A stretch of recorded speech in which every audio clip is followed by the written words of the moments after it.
আমার মহান আল্লাহ রাব্বুল আলামিন নিচে আসমানে নেমে আসেন, আর দুখানা তার রহমতের হাত আল্লাহ প্রশস্ত করে দিয়া বলেন, রে দুনিয়ার বান্দা বান্দিরা, তোমরা কার কি জিনিসের প্রয়োজন আছে আমার দরবারে চেয়ে লাও, আমি দেওয়ার জন্য এসেছি। বলো তোর কার কোন জিনিসের প্রয়োজন আছে।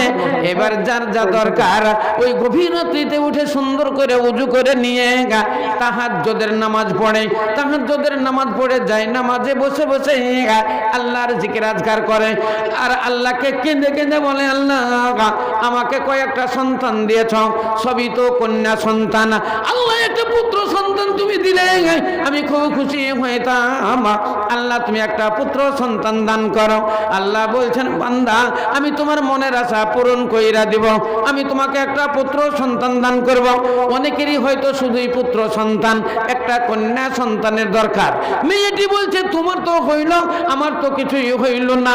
স্বামী স্ত্রী দুজনা বিছানায় শুয়েছে, শুয়ে স্বামীকে বলছে, স্বামী গো আমাদের 5টা পুত্র সন্তান, সবই তো তোমারই হইল, সবই তোমারই হইল, আমারও হইল না।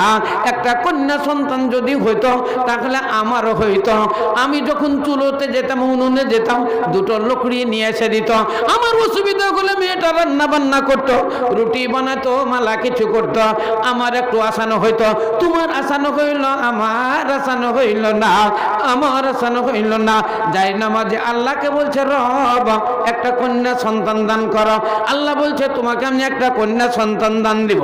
ইসলাম দরদি ভাইয়ের আমার, আল্লাহ রব্বুল আলামিনের কাছে যদি চাওয়া যায় আল্লাহ সওয়াব দেন, কিন্তু আমরা চাইতে জানি না, আল্লাহকে ডাকতেই জানি না, আমরা বলতেই জানি না। বলেন এই যে এখন কটা লোক আছে প্যান্ডেলের তলায়, সন্ধ্যা যখন 8টা বাজে,